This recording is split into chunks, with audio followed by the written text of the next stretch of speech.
Good morning, Coach Craig here. I'll apologize in advance for the birds. They're having a conversation behind me.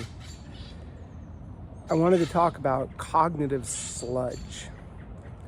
That's the stuff that builds up in our minds that causes us to repeatedly feel like there's just this something that needs to get done that we don't want to do.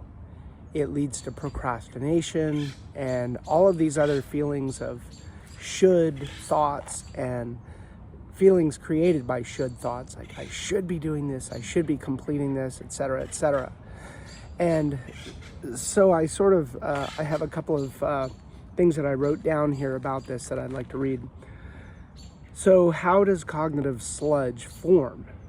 Well, first, it starts from an implicit or explicit commitment to execute a task that is not within your unique ability.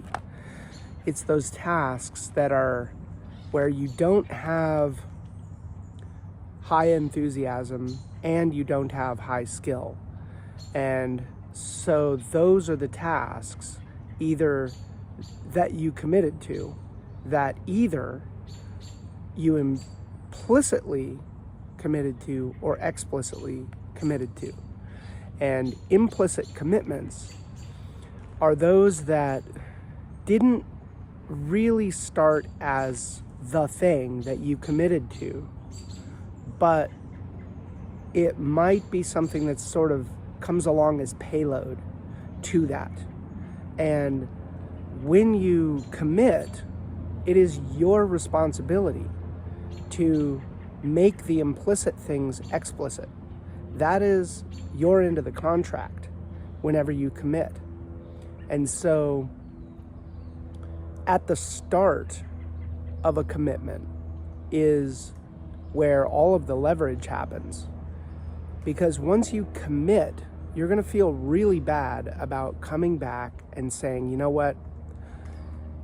I know that I already started this project. I started doing this thing, but there's a bunch of things that I didn't identify up front that are problematic.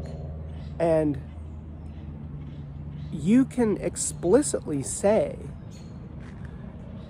hey, I don't know what the work is going to be on this project, so all I can commit to right now is defining the tasks for the project.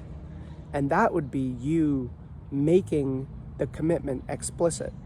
And my sense is that that would prevent this cognitive sludge from forming, because all you committed to was clarity and clarifying and being a clarifier and saying, okay, regardless of who's going to do this task, this stuff needs to be defined.